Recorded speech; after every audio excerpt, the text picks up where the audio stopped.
lead for FlexJobs.com.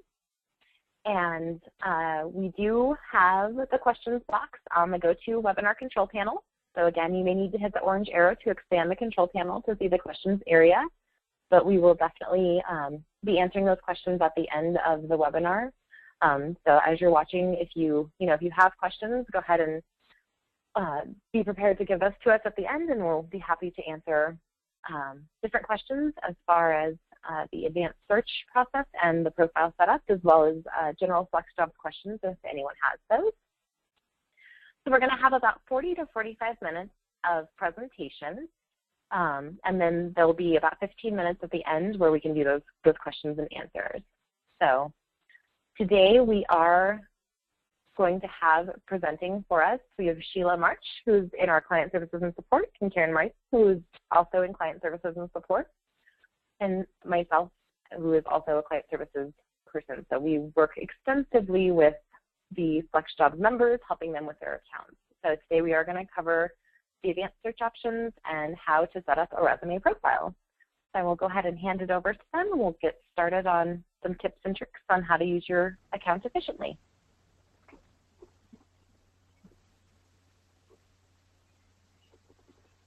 Hi everyone, my name is Sheila and I am part of the Client Services team, and I'm going to go over how to use the advanced search tool, and that's a really important tool when you are searching for jobs on the website. So we'll go through that and kind of give you some tips on how to use that, and if you're not getting the results you want, what you might be able to do from there. So we're going to go actually to the live site so we can show you what it looks like and how to use it.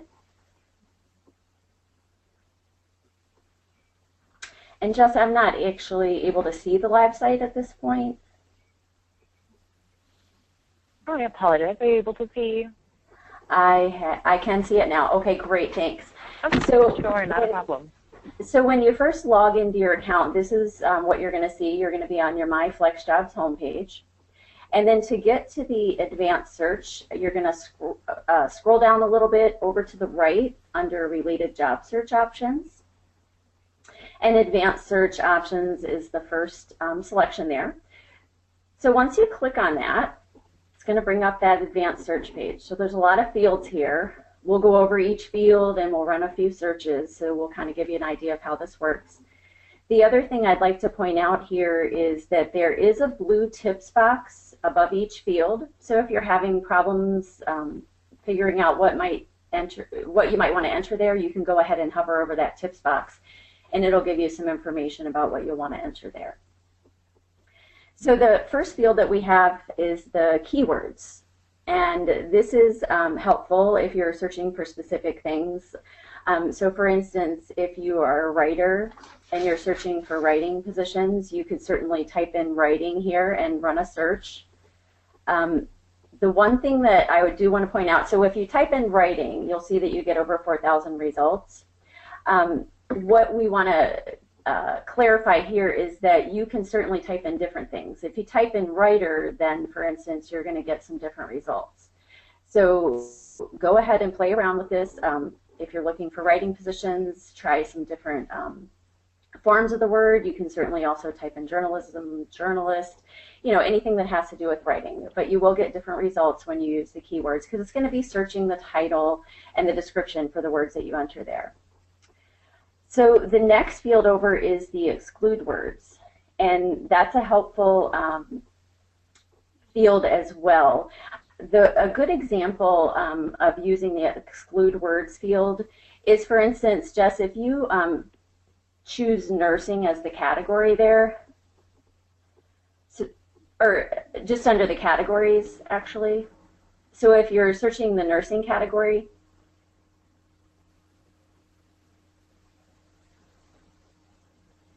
and say you are an LPN as opposed to an RN, so you don't want to see any of the RN positions, that would be a good time to use the exclude word, so that when you run your search, you don't get any positions that are RN positions.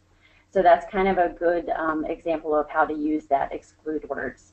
If you maybe are looking for employee positions and not freelance, you could certainly type in freelance there. But that's a good way to use the exclude words. It's not something you have to use, but if you wanted to use it, that would be a good reason to use it. The next field is the U.S. location. And this is important.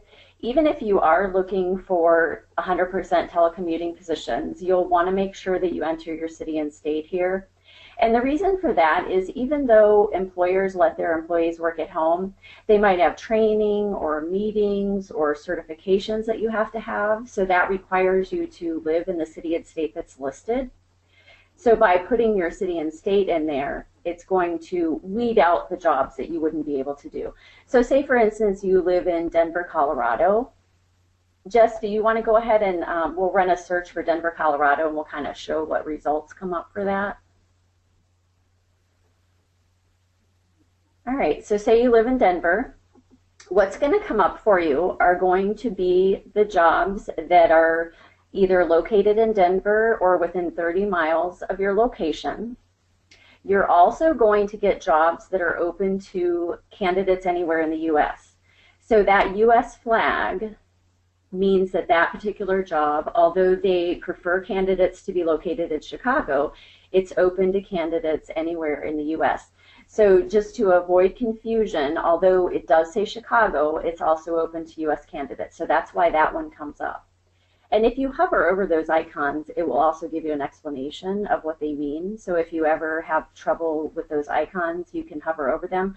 There's also an I at the top there by the job listing. And if you click on that, it's also going to give you an explanation of those icons. The other thing, too, I wanted to point out is not only will you get the Denver jobs, you're going to get the U.S. jobs. And then if you scroll down a little bit, just so we can find an example of a worldwide position. Hopefully. There we go. So this icon here with the blue and green box, that's one that's actually open to candidates anywhere in the world. So those are also going to come up in your search. So again, it weeds out the ones that you can't do, and it'll show you all of the ones that you can do. All right, so if we go back to that search field then.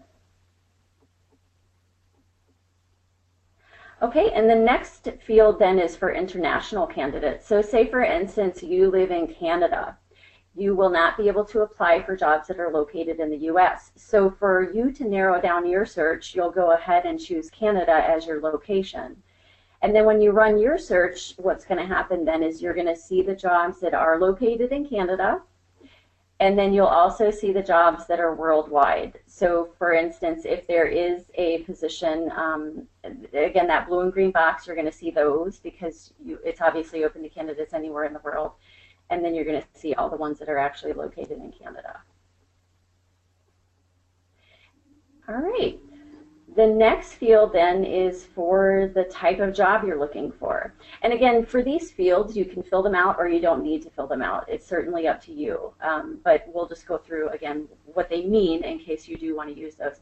So for the job type, if you're looking for an employee position, you know for sure that you don't want a temporary job, you don't want to be a freelancer or a contract employee, then you will want to go ahead and choose employee here so that it weeds out the other jobs. And then just a brief explanation. So the freelance for us, when we're referring to freelance positions, those are going to be contract positions or 1099 positions. So don't confuse that with telecommuting because a freelancer may be a telecommuter and they may not. So for us, freelance is a contract position. And then obviously volunteer internship, that's pretty self-explanatory. And then a temporary position, again, is self-explanatory. It's just going to be for a short period of time. Or it could be a long period of time, but it's not a permanent position. And again, you can leave this blank or you can choose any of them if you're running a search. For the work schedule then, again, there's several to choose from here. Full and part-time is obviously self-explanatory. A flexible schedule might be one where the employer lets you maybe choose your hours or your days. It's something that is a flexible schedule. The alternative schedules might be something that's just not the ordinary 9-to-5 job. It might be something where you work overnight, or on the weekends. So an alternative schedule would be something like that. And then occasional seasonal, long-term, short-term. Those are all kind of self-explanatory as well. All right, the next field then is, excuse me, the career level. And here, this is good, especially if you are an entry-level candidate. You would want to go ahead and select entry level so that you don't see any of the other positions. We do have entry level to executive, so you can search all of these or one of these, whichever you want. You do have to do them individually at this time. So again, if you're an entry level or experience, you can certainly search any of those career levels. And then with the telecommuting level, again, most people come to our website looking for work at home positions. If you don't care, you can obviously leave this blank. But if you are looking for 100% telecommuting, this would be a good spot, or you would want to make sure that you enter 100% telecommuting here so that you do, the results include only the 100% telecommuting positions for you. All right, then the categories is the next field, and in here you can either click on the box and choose your categories, and you can choose as many as you want here. Or if you have something in mind like nursing, you can start typing that, and if that is one of our categories, that'll come up for you to select. And you just keep clicking on the box and add as many categories as you're interested in, and then you can delete any of the ones that you don't want. If you change your mind and want to delete it, just click that X and that'll take those away. All right, the next section then is travel, and this would be if you for sure know that you don't want to travel, you can certainly indicate that here. Again, it's not something that you have to enter, but if you know that you don't want to travel, you could certainly enter that so that you don't get jobs in your results that require travel.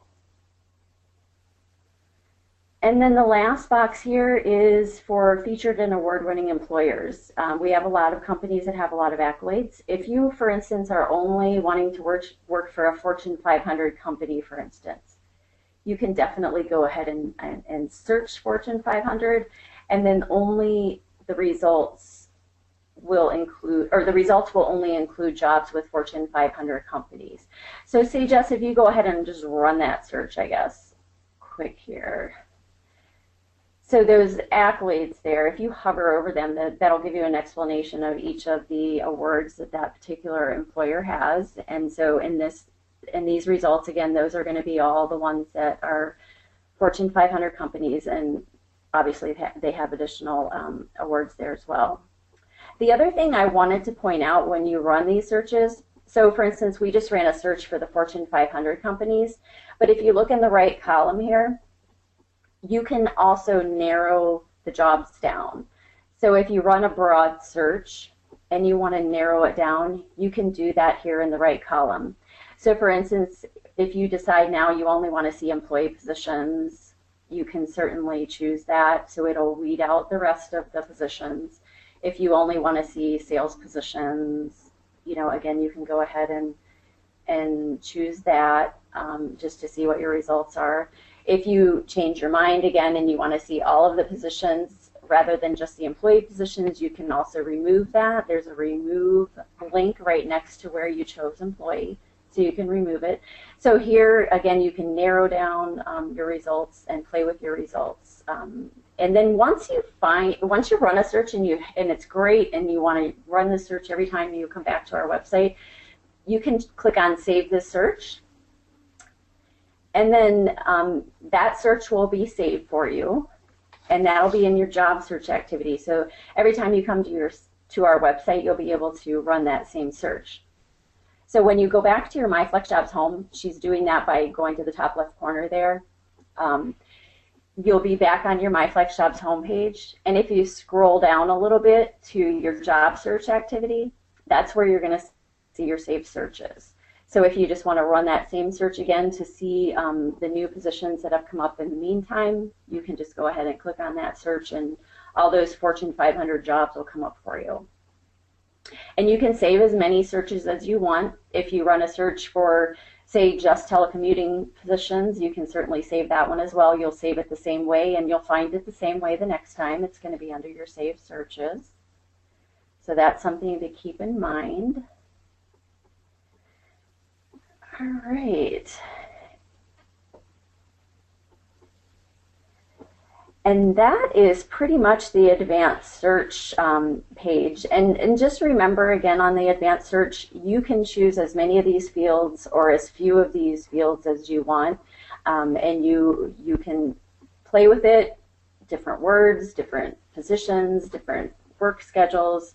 And once you get something that you like, you just go ahead and save it. And if you're not getting the results that you want, again, maybe you filled out too many fields, maybe take some of them away. A good search to start out with is by entering your U.S. location, the telecommuting level that you're looking for, and the categories of jobs that you're looking for. That's the best search to start with. And then once you run that search, again, just remember you can always narrow it down again by choosing the things on the right here. So that's the best way to start out, and then that's also the best way to narrow it down once you've run that search. All right, and I think that's all I have. Jess, did you have anything else to add there?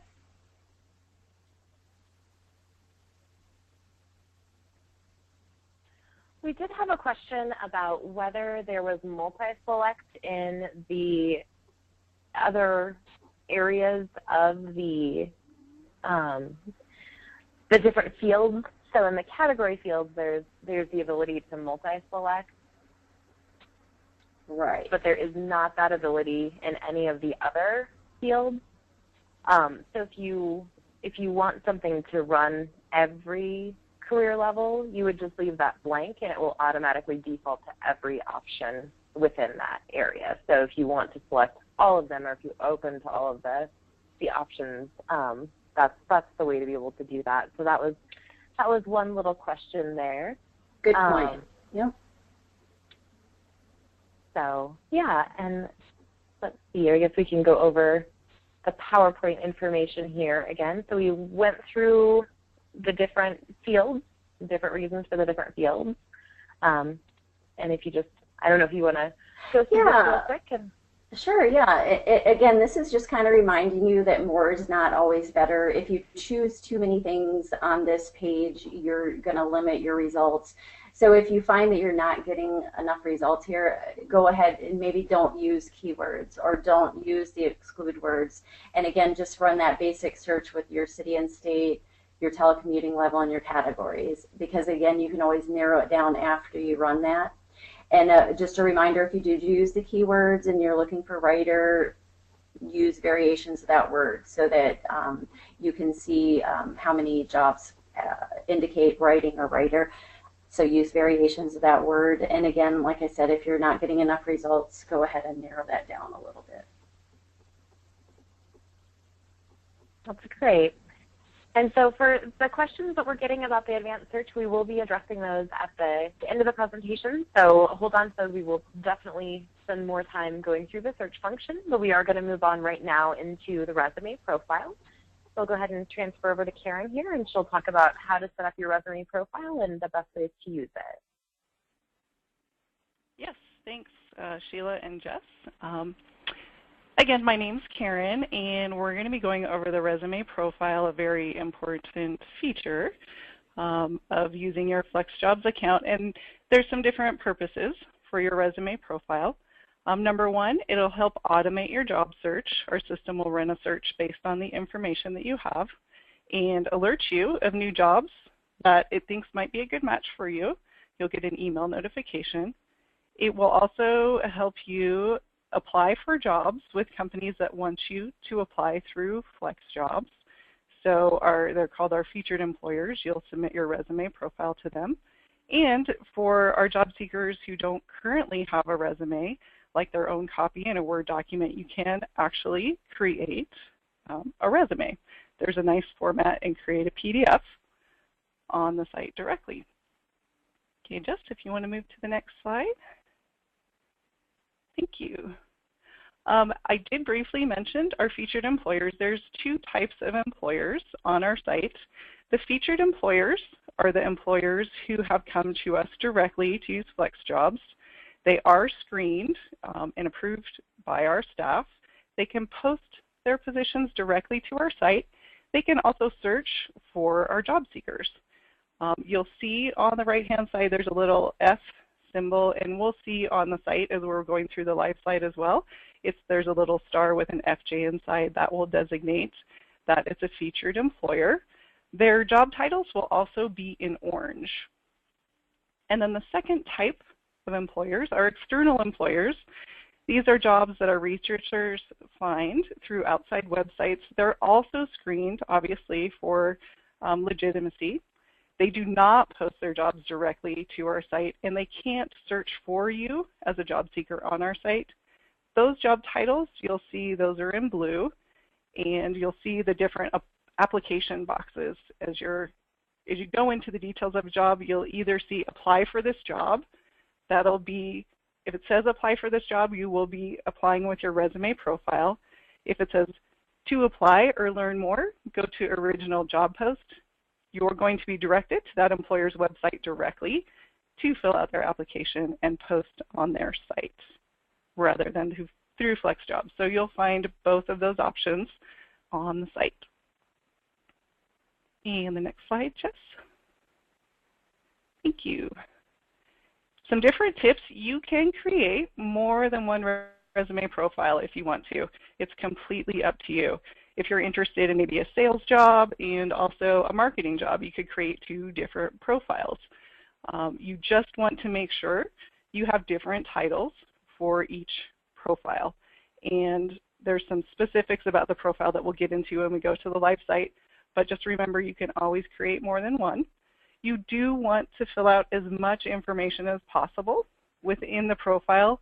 You can set your profile privacy status, which we'll go over, and you definitely want to have your job categories and job details listed within your profile as well. So I think now, Jess, if we can move to the live site, we're actually going to go through a profile and the best, each tab on the profile. So this is your home page. You can scroll down. There's a couple of ways to get to the resume profile section. In the control panel on the right-hand side, you'll see where it says resume profiles. You can, create a new profile is at the bottom, or you could choose one that you already have open. You can also scroll down to the bottom of this page, and you'll see all of the profiles that you can choose from. Now, one thing I want to point out while we're here on this page, these 3 profiles all show active with a green box. Sometimes you'll see inactive. If you see a profile that's inactive, it just means that there's something within the profile that has not been completed, so a particular field, and I'll show you how you can determine what that is. Sometimes it'll also show inactive. If it's inactive, that just means that your privacy setting is set to a private profile. As long as it's active, featured employers can search for you, but that is something that you'll see. Just to go over that while we're on this page. And then in the lower left, the blue box, let's create a new profile, and we will walk through. It's always going to ask you to confirm if you really want to create a new profile or not. And then this is the beginning of the profile. You'll see this light blue box in the top of the screen, and it says, in order to activate your profile, the following fields are required at a minimum. So as we go through each tab in each section of the profile, this light blue box will become smaller. So if you have a profile and it says inactive, you want to go in to edit your profile, and then this light blue box, will tell you what you need to fill out. So the first section is the About Me section, and you want to start off with your profile title. And like Sheila mentioned on the advanced search, there's also blue tips in the upper right of each of these boxes that will help you if you have any questions. You can always reference those. Lots of great tips in here. So for your profile title, you want to use a descriptive phrases and keywords instead of single words, or simple phrases. You can be specific and unique. You don't want to use any personal identifiers in this area. It's just the title. You will have your personal information listed in your contact information. So again, you don't want to put any personal information in there. And as you're working through the profile, you always want to make sure that you always go back and check your spelling. That's a good thing to do as you're working through. All right, and so the next box down, after you enter your title or you edit any field, you always want to make sure you save. That'll save the information, the updated information into the era. And moving down to the contact information box, you want to provide contact information that you are comfortable with a prospective employer seeing. Some of the fields are email. Just a note, you want to make sure your email address is professional because that's how a lot of employers will contact you.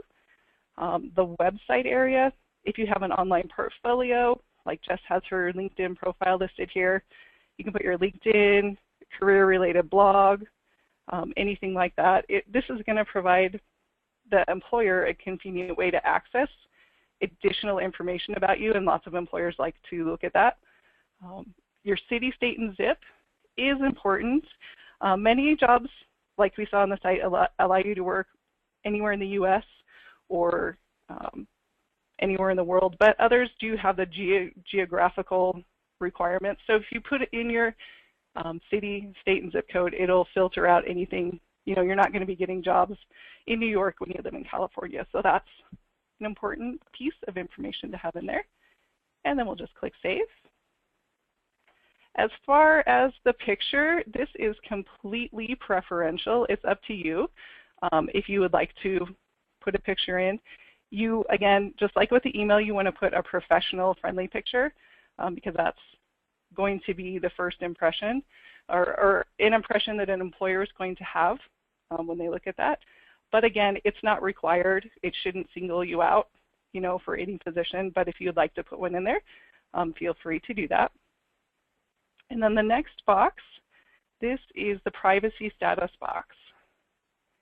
And this is where I mentioned if you have your profile set as inactive and private, the home page will show your profile, as inactive. So your different options are active and public. If you choose this, this will make your profile viewable to anyone on the web. They can search for you. We don't recommend that, but if you know, that's your choice. If you'd like to have it at that setting, what we recommend is the second level, which is active and private. This is going to allow only our featured companies who we've approved on our site to search for you as a job candidate and reach out to you. And then the third option, some people, you know, don't want anyone to know they're searching for a job, so they can choose inactive and private. And basically what that means is no one can search for you, but if you run across an employer on FlexJobs who wants you to apply with your resume profile, you can release that to them. So it's your choice that you're releasing it to them. And then we'll click Save. Home office tips. This is pretty general. You would have put your major office equipment items, such as, you know, what type of computer system you have, what kind of internet connection, basic office equipment like printer, scanner, copier, shredder, maybe webcam, anything you have that you feel is applicable in there. And then the military status box. If you'd like to put, if you have any military affiliation, you can select that in this area. Save. And then on the bottom right here, you'll see this blue tab that says Next Tab, My Job Search. So that takes us over to the next page. You can also navigate through the tabs here on the top, back and forth. So you can find that from the top or the bottom. So your summary of qualifications, that's where you're going to be listing basically the summary that you want an employer to see about you. Yes, we like ice cream and blogs. And the next very important area is your job categories. Now, I mentioned it when we were going through the PowerPoint that you can have more than one resume profile, but you can only have 5 job categories per profile. So you can select 5 in one. If you have, you know, 8 different categories that you're interested in, you would just create 2 different profiles. But in order to select the categories, you'll just select the category box. And again, you can move through the drop-down box. And you'll see as they're filled out, it'll tell you that 5 are selected, so you'll just save. If you ever want to go in and edit, you'll just, or change them, you'll click the edit, and then you can go in and uncheck any box and recheck another box. And the job details, this is an important field too.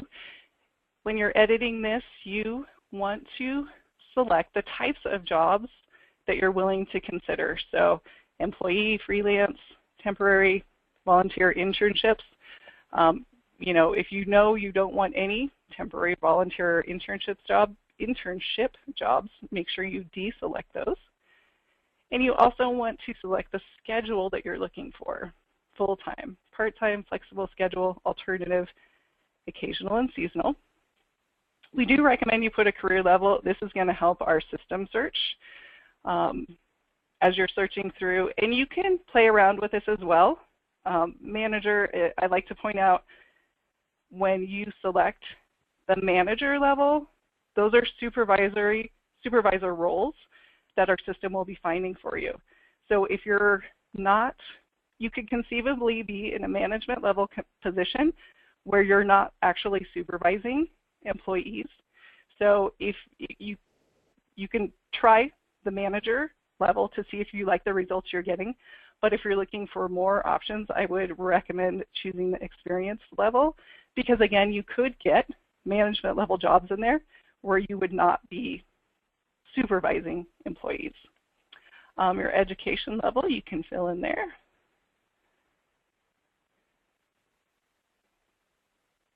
And desired salary pay. This is a completely optional field. If you do put in a range there, you want to make sure that you don't price yourself out of a job. So you don't want to put it so high that you wouldn't be considered, and you also don't want to put it so low that you're shortchanging yourself. So again, that's preferential if you put that in there or not. And then you can also list any other benefits you might like health insurance, paid time off, anything like that. And we're going to save, or ice cream. Let's see. Now we move on to the flexibility preferences. So you're going to go in and edit this. And again, you want to select only the types of flexibility you're interested in, either flexible schedule, part-time, telecommuting, or freelancing. And then if you do choose telecommuting, you can enter your telecommuting level that you want to look at. And you can also choose if you are willing to travel or not. And then save.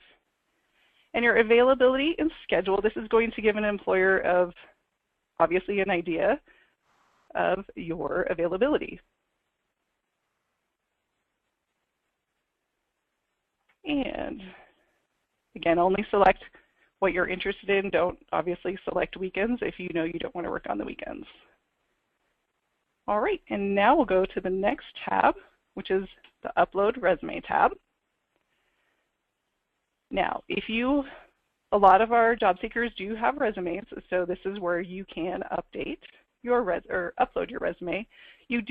Something to keep in mind is you do want to use universal files such as .doc, .text, and PDF.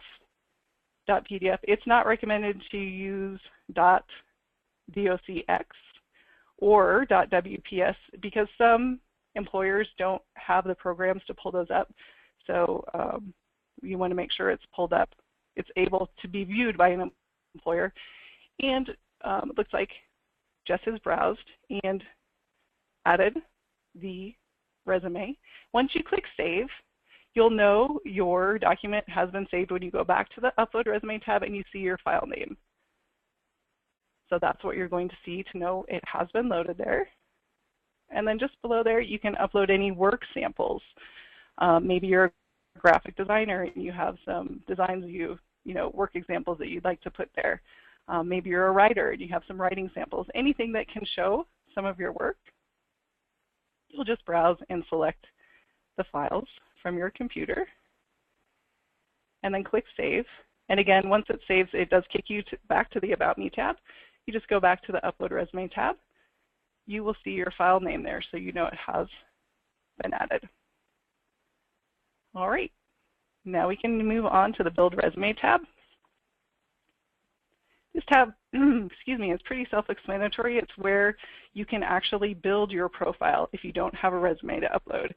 So again, if you have uploaded your resume, you can just skip the Build Resume because you won't necessarily need it. So you will fill this out just like a resume.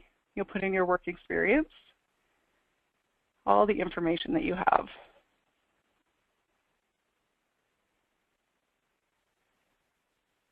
And if you don't have a piece of information, maybe you don't have the employer website, that's okay to leave that blank.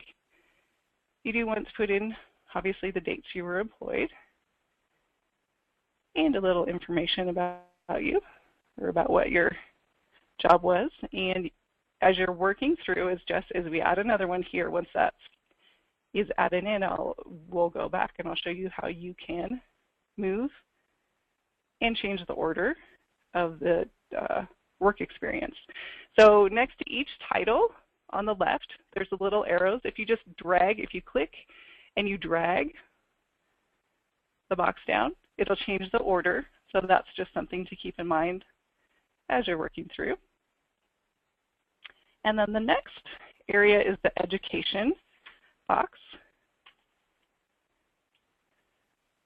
This field, you do have to put in the dates of your, when you graduated, when you were attending school.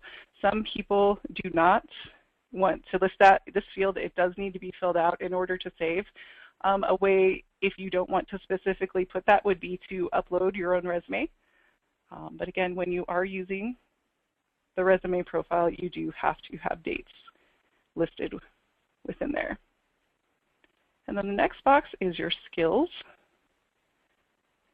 So you'll have a chance to enter any skills you have. You can enter computer skills, say if you have specific programming skills like HTML or JavaScript. You can enter that there. And then the box on the right will allow you to select what your knowledge is in that area. You can also enter business skills such as sales training, public speaking, conflict resolution, or also skills specific to your job or industry. Maybe you think a particular employer would value certain skills for that field. You could enter those there. You can also enter soft skills such as communication, multitasking, problem solving, or time management.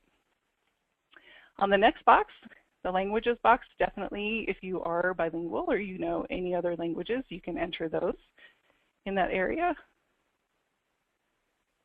You really want to enter, employers would be looking at this, so you want to try to put in things that you would be comfortable using in a professional capacity because employers will be looking at that.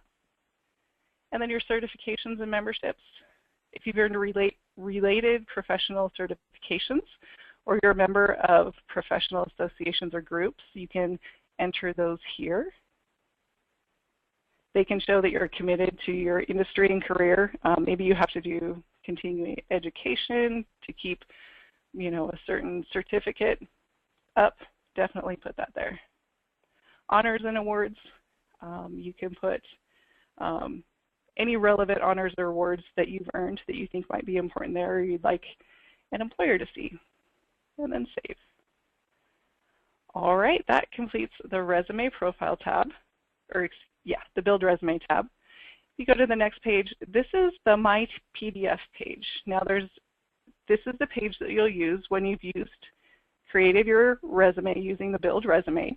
So you can create your PDF, you can save a copy to your computer to be able to use that to apply. When you're going to an employer website, you can use that PDF as your resume. And you'll see the format here.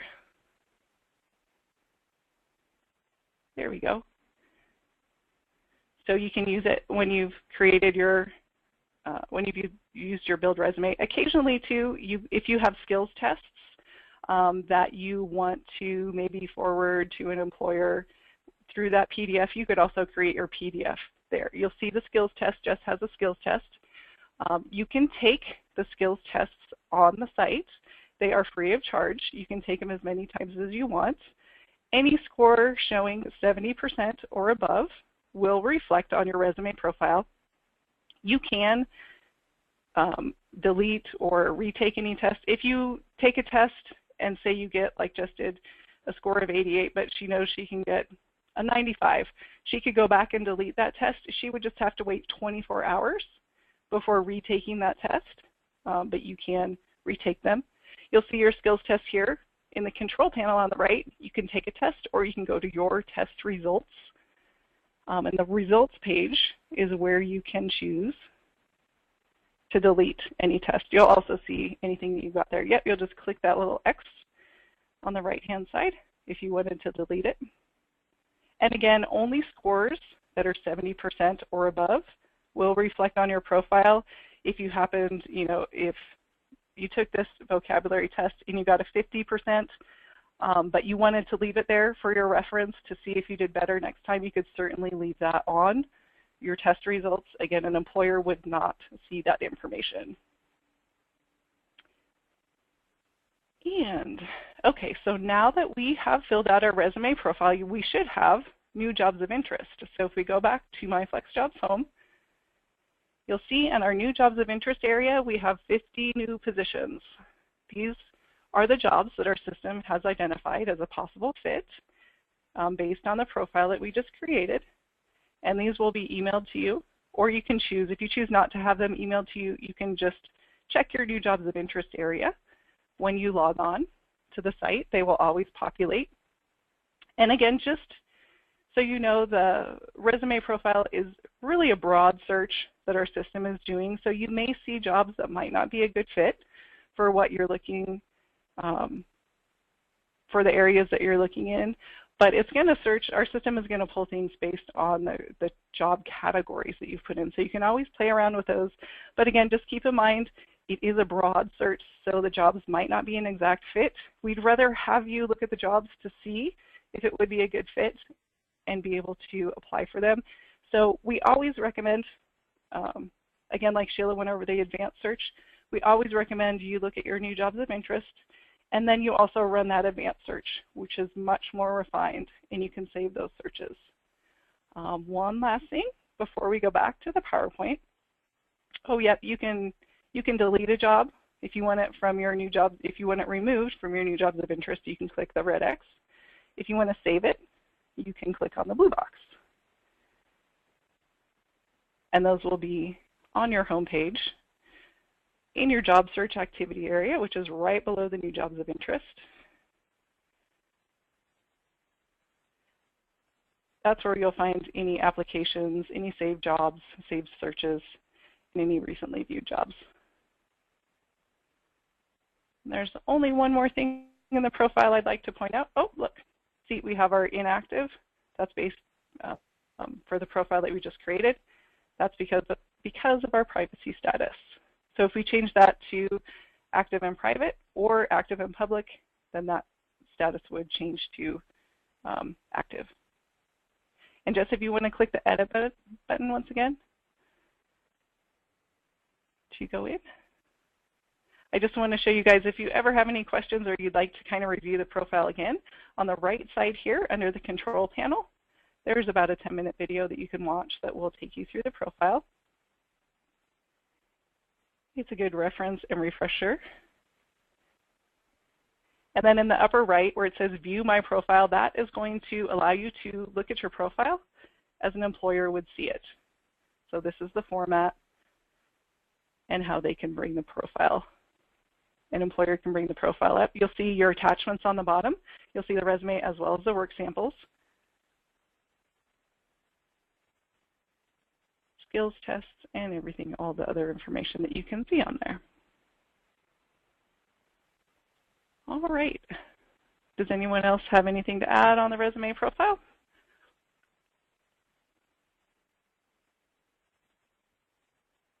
All right, I think we'll go ahead and head back to the PowerPoint, Jess. And again, this is just a little reminder of that 10-minute walkthrough that we saw on the live site within the resume profile area if you want a refresher course. And at this time, that's the presentation on the resume profile. I will pass that back over to you, Jess. Thank you so much, Karen and Sheila. That was really helpful. We're going to go ahead and get to the questions and answers here in just a moment. There are just a couple things that I'd like to point out for FlexJobs members to take advantage of. We have the job search tips and help area here at the top. This is where we have all of our blog posts and information about what we're seeing in the job market, tips and tricks for how to be a successful job seeker, success stories, all of that information. And the resources as far as the webinars go, for example, this webinar is going to be recorded and it will be posted up here. So if you want to view it in the future, if you want to look through the slides again or just you know, in your own time go through the presentation, this is where we post that information. So it's definitely a wonderful place to check at least a couple times a week just to make sure that you are kind of staying on top of what's happening in the job market. So that is one area that we like to show people. Additionally, there is a refer a friend option for our members. So you can refer people who may also be job seekers to using the site, and they would get a discount on their subscription as well as you would get a free month for subscribing. So we definitely do like to reward our members that utilize word of mouth for us. And the last thing that I'd like to point out is the special partners offers. And these are different companies that have partnered with FlexJobs to offer our members discounts. And so there are a lot of different categories from health and home office, job search options. For example, we don't do any resume review within FlexJobs itself, but if you're interested in having someone help you write a resume or go through a resume review process or cover letter process with you, we do have relationships with companies like Resume Belly that do offer those services. So we definitely try to give a kind of holistic option for people as they're getting set up with their home office and as they're working forward with their job search. So that's another area that as a member are definitely worth looking into and checking into to save you a little money as you're getting going as a new telecommuting or new flexible job seeker. So having said that, I want to go ahead and start addressing some of the questions that we've had come through. One of the questions that we had recently is, does the resume job description need to match the job description posted? So does the resume need to match the categories? I believe it's kind of the question. Or can you choose different for that? As far as uploading your resume into the resume profile, if I'm understanding the question correctly, the resume could be different than the job categories that you have in the profile. If you just want to look through if you want the system to identify, like again, if you had a sales resume, but you wanted to also look for marketing jobs, so you wanted sales and marketing, if our system's going to look on the categories that you've chosen rather than your resume that you've uploaded, you would probably, if you're applying through a job with your resume profile, at that time, you would probably, with a featured company, you would obviously want to make sure your resume is in line with the job that you're posting for. I hope I'm answering that question for you and what you're meaning. But the resume, the system is going to pull jobs based on the categories for your new jobs of interest. So your resume could be a little bit different. That's perfect. Yep, that's what I think they're asking as well. There's a question as to whether or not job seekers can see if an employer has viewed their resume. At this time, no, we don't have any way to track that. We have talked about that, and I will definitely pass that feedback on, but at this time, no, you can't see how many people have viewed your profile or your resume. Okay, wonderful. We have some questions about telecommuting and the search. Sheila, if you want to grab this, I'm going to actually kind of put two questions together that people have asked. If a job is not explicitly marked as a telecommuting job, should a person assume that it's on-site? And does location matter if a position is listed as a telecommuting position? Sure. So yes, the location matters. As I indicated when we were going through that advanced search, some employers, although they do let their employees work at home, they may have meetings or training, or you might need some sort of certifications. So if there is a city and state listed, even if it is a telecommuting position, you do have to be located in that city and state. So that's where it comes in handy when you're using the advanced search to go ahead and enter your city and state and then indicate that you're looking for telecommuting. That way it won't show you jobs. If you live in California, it won't show you the jobs that are in New York, because those would not be ones that you'd be allowed to apply for. And if it doesn't say telecommuting, then right, you would probably assume that it is an on-site position, because it will say telecommuting right under the job title if it's a telecommuting position. All right, wonderful. And let's see here. Scrolling through, there are a lot of great questions here. For the skills test, can you delete the skills test permanently if you're unhappy with a score, or is the only way to delete it by retaking the test again? You can delete it permanently if you're unhappy with it. Again, if you go to the skills tests area and you look at your results, if you click the X on the right, I'll wait till we get there. If you click the X on the right, it's going to permanently delete it. If you retake the test and you score, say, a 95, it is just going to, both tests will remain within your test results until you delete one of them. So you can either completely delete it, or you can leave them up there if you take it multiple times to view your results. I believe, correct me if I'm wrong, Jess, if you had, I'm not quite sure if both tests, if you had an 88 and a 98, if both would only show the highest. Okay, only the highest score then. Yeah, thanks, Jess. Yeah, yeah. So you yourself as a member can see your improvement and your different scores, but the employer themselves and the resume profile will only reflect the highest scores.